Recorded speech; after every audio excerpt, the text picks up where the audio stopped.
여러분, 이런 책이 하나 있습니다. 성경대로 비즈니스 하기 P30일이라고 하는 그런 책이 있어요. 이 책을 쓰신 분이 누구냐?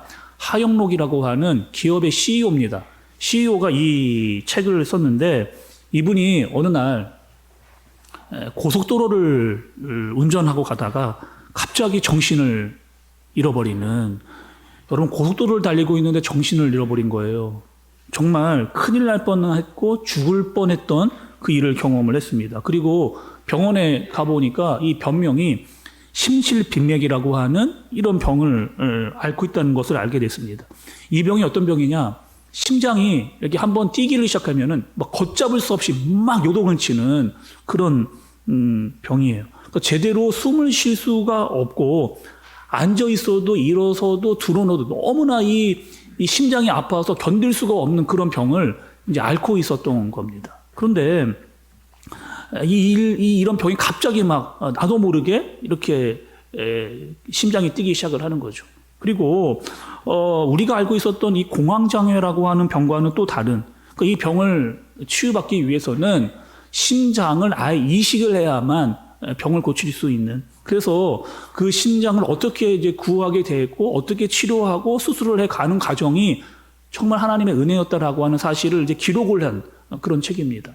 그리고 한 2년 동안의 투경 생활을 하면서 그 병원에서 성경을 많이 이제 정말 하나님의 말씀이 무엇인지 뜻이 무엇인지를 알고자 간절히 기도하면서 말씀을 많이 읽은 겁니다. 그리고 책을 읽으면서 하나 깨달은 사실이 있어요.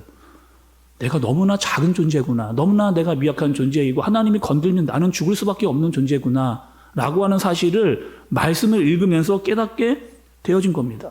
지금까지 교회 열심히 다녔거든요. 신앙생활 열심히 했습니다. 그리고 하나님을 위해서 산다고 살았습니다. 그런데 내가 지금까지 살아왔던 신앙생활을 다 돌아보니까 이거는 완전히 나만을 위해서 기도했고 나만을 위해서 신앙생활을 해온 그런 생각이 많이 들은 거죠.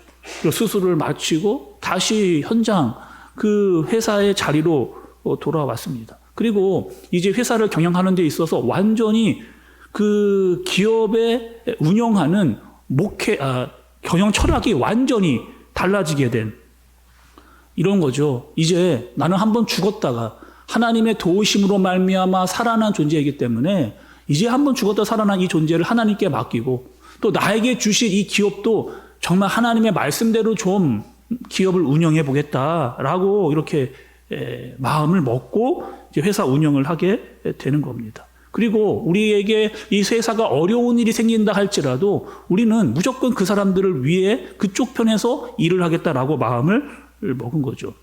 손님들 우선으로, 그리고 클라이언트 위주로 일을 이렇게 하기 시작합니다. 아무리 많은 돈이 들어도 끝까지 우리는 AS를 해주고 책임지는 그런 회사가 되는 거죠.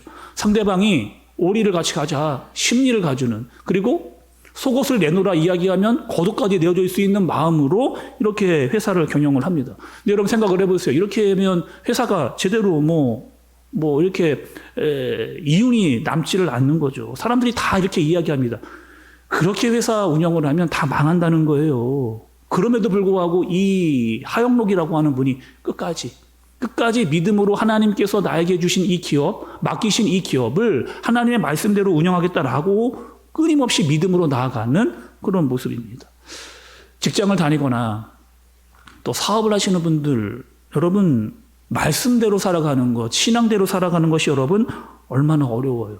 주위에서 많은 사람들이 이야기합니다. 말씀대로 다 지킬 거 살면 회사 제대로 돌아갈 수 없다는 거예요. 회사에서 그리스도인들이 말씀대로 살려고 하는데 자꾸 옆에서 말씀대로 신앙적으로 살면 제대로 살 수 없다라고 하는 이야기를 이렇게 이야기하는 거죠. 목사님, 세상에 사는 것이 얼마나 어려운 줄 아십니까? 다 각자 도생이에요.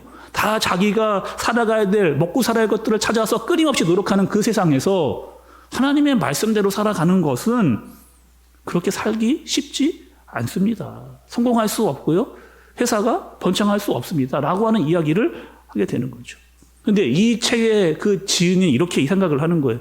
그래도 우리가 끝까지 믿음으로 한번 이 회사를 경영해 보자. 때로는 어려운 일이 우리에게 있을 수도 있는데 여기서 포기하지 말고 정말 하나님께서 나에게 맡기신 이 기업을 하나님의 말씀대로 운영해보자 라고 회사를 운영하는 거죠. 그 책에 보면 회사 이름이 팀하스입니다.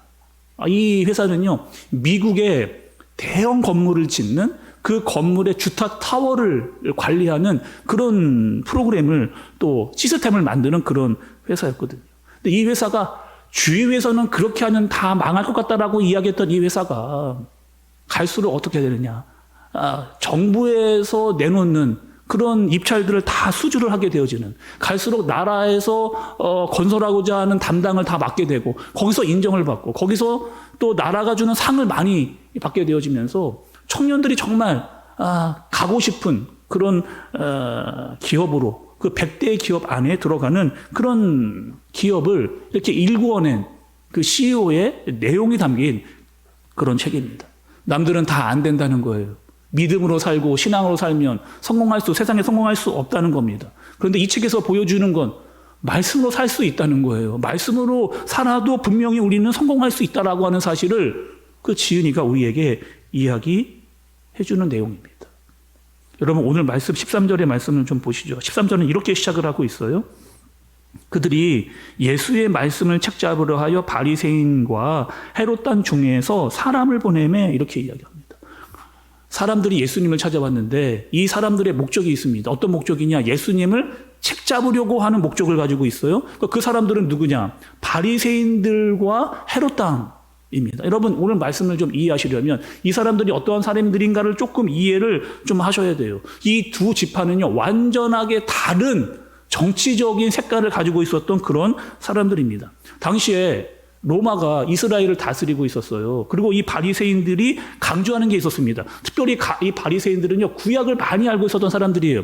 우리 민족은 선민이다. 이미 하나님께서 선택하신 나라고 민족이기 때문에, 또 우리에게 주신 전통을 지키는 그런 나라이기 때문에 우리는 로마의 통치를 받을 수 없다라고 하는 마음을 강하게 가지고 있었던 그런 사람들이었고, 로마의 정치에 대해서 반대하는 사람들이 그 지파 안에 많이 자리 잡고 있었습니다. 반대로 여러분이 헤롯 땅이라고 하는 거는 말 그대로입니다. 그 당시에 그 지역을 담당했던 왕이요, 헤롯 안티파스예요. 그러니 이 헤롯 땅은 헤롯이라고 하는 왕을 절대적으로 지지하면서 따라가는 그런 사람들. 그러니까 친로마의 성향을 가지고 있었던 사람들. 그러니까 어떻게 여러분, 이 바리새파의 사람들과 헤롯 땅 사람들은 같이 한 마음으로 뭔가 일을 할 수 없는 그런 사람들. 이해관계가 맞지를 않고 얽히고 설켜서 만나기만 하면 서로 다투고 싸우는 그런 모습을 가지고 있는 그런 두 지파의 사람들이었다는 거죠. 그런데 오늘 말씀해 보니까 여러분, 같이 함께 할 수 없었던 사람들이 하나로 뭉치게 되어지는, 또 그들이 위기감을 느꼈는데 어떠한 위기감이냐? 갈수록 저 예수님 쪽으로 사람들이 많이 몰려가고 있는, 여론이 예수님께로 흘러가고 있는, 그래서 우리가 가지고 있는 이 기득권을 빼앗겨서는 안 된다. 그러니 우리가 정치적으로 완전히 다른 색깔을 가지고 있는 지파임에도 불구하고 합쳐서 저 예수를 몰아내자라고 하는 그런 이야기를 지금 하고 있는 그런 상황인 겁니다. 2000년 전이나 여러분 지금이나 크게 다를 게 없는 것 같아요. 정치를 좀 보니까. 여러분, 정치가 나쁜 것이 아니잖아요. 정치는 반드시 필요하고 좋은 겁니다. 국민들을 잘 다스릴 수 있는 게 정치거든요. 근데 이 정치를 하는 분들을 보면 우리의 마음이 늘 안타까움이 계속 들 때가 많이 있는 거죠. 상황에 따라서 그 정치인들이 하는 말들이 계속 바뀌는 경우가 많이 있습니다. 달면 삼키고야 쓰면 뱉어버리는, 같은 편이 됐다가 언제든지 적군으로 돌려보내버릴 수 있는, 버렸다가 끌어들였다가 이렇게 네 편, 내 편을 만들고 있는 그런 정치의 형태. 여러분들 보실 때마다 여러분 어떠세요? TV를 통해서 정치를 볼 때마다 어떤 마음이 드세요? 갈수록 이 정치가 양극화가 되어지고 있는, 도대체 같이 협력을 할 수 있을까라고 하는, 겉으로는 다 나라를 위하고 국민을 위한다 이야기를 하는데 정작 국민들은, 정치인들이 정말 그렇게 마음으로 다해서 나라와 국민을 위하고 있는가를 느끼지 못하고 있는 그런 상황이죠. 뿐만이 아니고 여러분, 그들 안에 본질적인 문제가 있습니다. 그들 안에 우리도 가지고 있지만 그들이 더 강하게 가지고 있는 죄성이 있어요. 시기심입니다. 이 시기심은요, 내 이익에만 관심이 있어요. 내 이익이 되면 얼마든지 받아들입니다. 그러나 내 이익이 되지 않으면 얼마나 내치는 그런 사람들, 그런 모습을 통해서 우리가 정치를 보는 거죠. 똑같습니다. 오늘 말씀의 바리새파와 헤롯 당의 모습들이 이런 모습을 가지고 예수님을 시기하고 있는 그런 말씀을 우리에게 보여주시는 거죠. 여기서 여러분 이 시기심에 대한 예화를 제가 여러분께 한번 드려보겠습니다. 여러분 이 시기심이라고 하는 이 예화를 드릴 잘 한번 들어보세요. 어떤 두 사람의 친구가 길을 걸어가고 있었습니다. 그런데 앞에서 어떤 왕을 만난 거예요. 그 왕이 그 두 사람에게 제안을 했습니다. 근데 이 두 사람 중에 한 사람은 굉장히 욕심이 많은 사람이었고 또 한 사람은 굉장히 이기심이 많았던 그런 사람이에요. 왕이 그 두 사람에게 이렇게 이야기했습니다. 너희 둘 중에 한 명은 정말 너희가 원하는 것 중에 어떤 것이든지 내가 다 들어주겠다. 한 사람에게만 그렇게 이야기했습니다. 그리고 또 한 사람에게는 그 사람이 받은 것의 2배를 주겠다라고 하는 제안을 왕이 이렇게 한 거예요. 여러분 너무나 좋은 일 아닙니까? 나도 받고 저 사람도 2배를 받을 수 있는 아주 좋은 상황인데 두 사람은 고민하기 시작한 거예요. 한 사람은 욕심을 가지고 있고 한 사람은 시기심을 가지고 있다 보니까 선뜻 이야기를 하지를 못하는 겁니다. 왜? 내 안에 이런 마음이 들어왔거든요. 내가 받는 거는 좋지만 상대방이 2배를 받는다? 이거는 용납이 안 되는, 참을 수가 없는 그런 마음이 이 마음 가운데 들어온 거죠. 나도 받고 싶은 게 너무 많습니다. 그런데 내가 받으면 이 사람이 2배를 받는다고 이야기하니까 이 두 사람 다 이야기를 선뜻 못하고 있는 그런 상황인 거죠. 왕이 한참을 기다렸습니다. 그리고 답이 없죠. 그러면은 그냥 가겠다.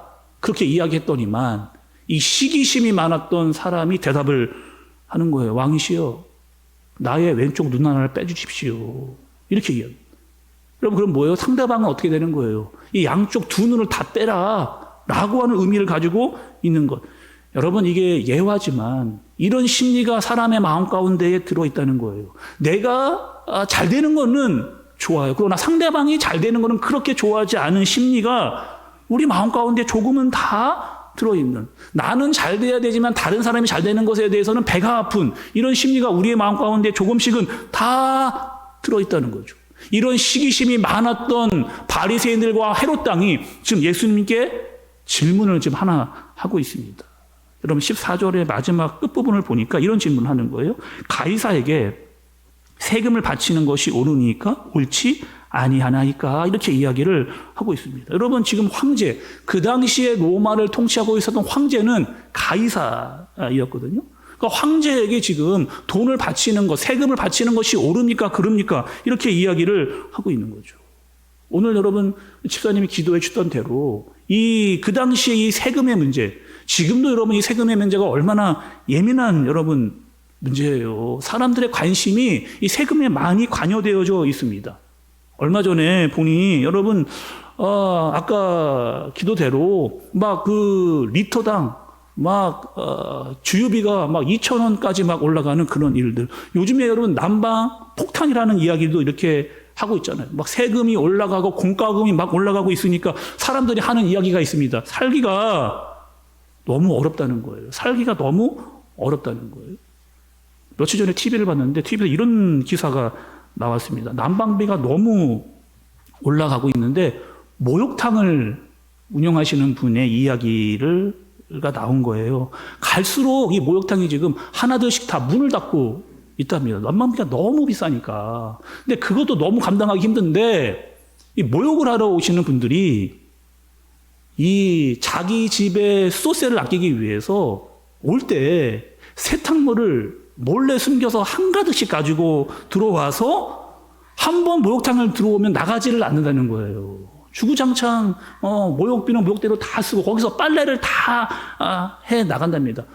목욕탕비, 난방비가 그 목욕탕 기준으로 한 달에 1,500만 원이 나가는데 이것도 감당하기 어려운데 그렇게 막 해대니 도저히 견딜 수가 없어서 목욕탕의 문을 닫게 됐다라는 이야기. 그러니까 이렇게 목욕탕이 계속 줄지어 문을 닫고 있는 50%가 벌써 문을 닫은 그런 상황. 살기가 너무 힘들다는 이야기를 하게 되는 거죠. 아니 오늘 목사님 오늘 좀 말씀에 정치 얘기도 많이 하시고 세금 얘기도 많이 하시고 또 이렇게 말씀을 좀 드리면 이렇게 생각하시는 분들이 있습니다. 우리 목사님은 보수인가? 아니면 진보인가? 이렇게 얘기하면 잘 한번 들어보자. 목사님이 뭐라고 이야기하시는지 한번 잘 들어보자. 그럼 제가 말씀을 드릴게요. 저는요, 진보 아닙니다. 보수도 아니에요. 저는요, 여러분, 예수님 당이에요. 예수님 팝니다. 그리고 교회를 사랑하는 예배당이에요. 그런 목사. 정말 예수님께서 말씀하시면 그 말씀대로 막 살고 싶고 좀 멈추어 서라라고 이야기하면 멈추어 서고자 정말 예수님께서 이 땅에서 살고자 하셨던 대로 마음을 가지고 살아가고 싶은 예수님 당, 예수님파 그런 목사 되고 싶은 거죠. 단지 여러분 오늘 제가 정치와 이 세금에 대해서 이야기하는 것은 그 당시의 말씀의 정치와 세금의 문제가 그 시대만의 문제만은 아니었다는 거죠. 지금도 여전히 그 문제가 우리에게 남아있다는 겁니다. 여러분 예수님께서 오늘 어떻게 대답을 하실까요? 어떻게 대답을 궁금해 말씀을 좀 보도록 하겠습니다. 여러분 그 말씀을 보시면 예수님께서는 이렇게 대답을 하셔야 됩니다. 정말 이게 세금을 바치는 것이 옳으냐 그르냐라고 물었을 때 예수님은 두 가지로 대답을 하셔야 돼요. 첫 번째는 이렇게 대답할 수 있습니다. 그러면 로마의 정부에 세금을 바치지 말라. 첫 번째 대답을 이렇게 할 수 있지 않나요? 그러니까 예수님은 이런 사람이 되는 겁니다. 어떤 사람이에요? 아니 로마에 돈을 바치지 말라라고 하는 것은 로마의 법에 어긋나는 반역을 하라고 하는 이야기입니까? 아니면 황제가 분명히 세금을 바치라고 했는데 바치지 말라라고 하는 것은 이거 잘 됐네. 이거는 로마의 고발감입니다. 라고 생각을 할 수가 있는 거죠. 아니면 예수님께서 이렇게 이야기하시는 거예요. 로마의 세금을 그러면 바쳐라. 이렇게 하면 아니 예수님 지금 사람들 살기가 얼마나 어려운데 세금 내는 거를 사람들이 불편해합니다 라고 하면서 사람들의 이 감정을 건드릴 수 있는 그런 거죠. 그러니까 예수가 원래 이런 사람이었다는 거예요. 너희들이 속고 있었다는 거예요. 너희를 굉장히 위하는 것 같지만 결국 로마를 두려워해서 로마에게 돈을 바치라 라고 말하는 그런 사람이라는 거죠. 그러니까 예수님께서 세금을 바치라고 하든지 바치지 말라라고 하든지 둘 다 지금은 문제가 되어지는 그런 상황. 근데 예수님께서요 그 사람들의 마음을 꿰뚫어 보셨어요. 꿰뚫어 보셨습니다. 그리고 어떻게 이야기를 하시느냐? 데나리온 하나를 가져오라 말씀을 하시는 거예요. 이 데나리온 여러분 사진을 좀 보여주시면 데나리온이 이런 동전이었습니다. 예수님께서 이 동전을 좀 가지고 오라는 거예요. 사람들이 주머니에서 동전을 꺼내서 예수님께 가져오고 있는 그리고 그 동전에는 가이사 티베리우스라고 하는 황제의 얼굴이 그려져 있었던 그런 동전. 여러분 예수님께서 뭘 이야기하시느냐? 이 이야기를 하시는 거예요. 너희의 주머니 속에 돈이 있다라고 하는 그 사실 자체가 바로 벌써 이미 로마의 지배를 받고 있는 그런 모습이라는 거예요. 그리고 그 동전에 황제의 얼굴과 글이 적혀 있지 않느냐? 그러니 너희는 그것을 세금이라고 형식을 통해서 그 사람에게 돌려주라 라고 이렇게 이야기하십니다. 그러니까 이 세금을 내는 것이 잘못된 것이 아니다 이렇게 이야기를 하세요. 근데 본질적인 문제입니다. 예수님께서 이렇게 이야기하시는 거예요. 그럼 과연 너희는 어떤 존재이냐는 거죠. 너희는 하나님의 지으심을 받은 존재들이 아니냐. 하나님의 형상을 따라 만들어진 창조물 너희들 아니냐. 너희는 하나님의 통치를 받고 있는 사람들이 아니냐. 라고 말씀하시면서 예수님께서 17절에 이렇게 말씀을 하시는 겁니다. 이에 예수께서 이르시되 가이사의 것은 가이사에게 하나님의 것은 하나님께 바치라 하시니 그들이 예수께 대하여 매우 놀랍게 여기더라 이렇게 이야기합니다. 여기서 여러분 이 바치다라고 하는 의미가 있어 헬라어로 아포도테라고 하는 뜻입니다. 이 뜻이 뭐예요? 원래의 주인에게 진짜 원래의 주인에게 돌려주라라고 하는 그런 의미를 가지고 있는 거죠. 자 여러분 오늘 다시 한번 잘 말씀을 들으시면서 정리를 좀 할 필요가 있습니다. 예수님께서 세금의 문제에 대해서 가이사의 것은 가이사에게 하나님의 것은 하나님께 바치라고 이야기한 것은 세상을 이분법적으로 살라 이런 뜻이 아닙니다. 세상에 나가면 세상 법을 따르고 교회에 들어오면 교회 법을 따르고 이런 접근이 이야기가 아니라는 거예요. 왜 이런 뜻이 아니느냐? 지난주 여러분 우리가 말씀을 드렸습니다. 어떤 말씀이었어요? 하나님께서 우리에게 주신 것들이 많거든요. 어떤 걸 주셨어요? 직장과 사업장과 시간과 건강과 재산, 그 모든 것들을 다 우리에게 주셨는데 그것들은 다 내 것이 아니라는 것. 하나님께서 우리에게 맡겨주신 거라는 것, 잘 관리하라는 것, 너희는 청직이다라고 하는 이야기를 하셨습니다. 그럼 문제는요, 여러분, 하나님의 것을 내 것이라고 생각할 때 문제가 생기는 거예요. 농부들이 포도원에서 일을 하다 보니 이것이 마치 내 거인 것 같은 착각을 하게 되어지는 거죠. 그리고 여기서의 생각에 머무르지 않고 더 나아갑니다. 포도원의 주인의 아들을 죽이면 그 아들의 재산이 우리의 될 것이다 라고 하는 잘못된 생각으로 계속 치닫고 있는 그 농부들의 마음을 우리가 지난주 말씀을 통해서 봤잖아요. 신학자이면서 목사님이고 정치가이면서 네덜란드의 총리가 된 아브라함 카이퍼라고 하는 사람이 있습니다. 이런 말을 했어요. 신학자요 목사님이면서 정치인이었던 사람이 이런 이야기를 했습니다. 세상 그 어느 곳이라 할지라도 하나님의 주권이 미치지 않는 곳은 없다는 거예요.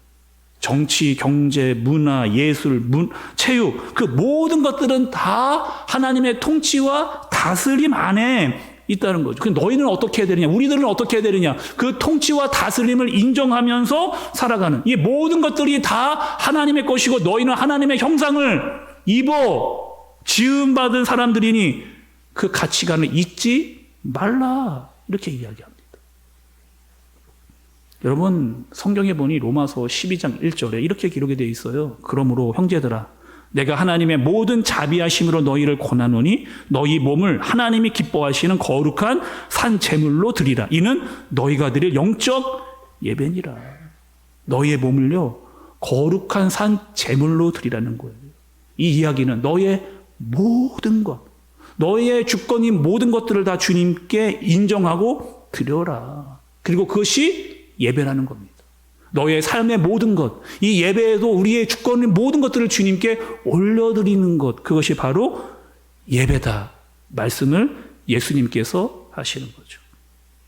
사랑하는 우리 한샘교회 성도 여러분, 믿음으로 가정이 된 여러분, 우리는요 회사를 다녀도 사업을 해도 학교를 다녀도 가정과 교회에서도 하나님의 사람이고 하나님의 통치를 받는 사람이라고 하는 사실을 잊지 마셔야 됩니다.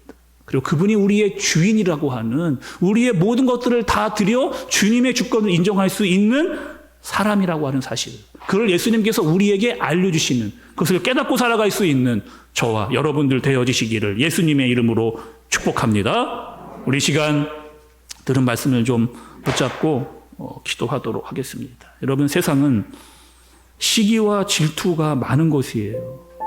거기에 살다 보니 나도 그 영향을 받고 있습니다. 제 본성이고 남이 잘 되는 것을 보면 진심으로 기뻐해 줘야 되는데 그렇게 알고 있는데 그렇게 되지 않기를 바라는 마음도 내 마음 한켠에 들어오게 되는 거죠. 또 나에게 있는 내 모든 것들이 다 내 거라고 생각하는 착각에 빠져 있습니다. 시간, 노력, 헌신, 봉사, 물질, 때로는 하나님께 아낌없이 드린다는 것도 알고 있지만 아까운 마음이 드는 거죠. 그러나 우리에게 분명한 정체성이 있습니다. 우리는 하나님의 사람들이라고 하는 것, 우리는 하나님의 형상대로 지음바 되어진 그 주권이 하나님께 있다라고 하는 사실을 인정하고 살아가는 사람들입니다. 하나님, 내 인생도 내 시간도 내 건강도 내 재산도 다 주님께 달려 있습니다. 주님 받으시옵소서. 모든 것을 다 주님 드립니다. 나 한 분만으로, 주님 한 분만으로 만족할 수 있는 내가 되게 하여 주옵소서. 우리 지금 함께 마음을 주님께 올려드리는 간절한 기도를 우리 함께 드리도록 하겠습니다. 하나님,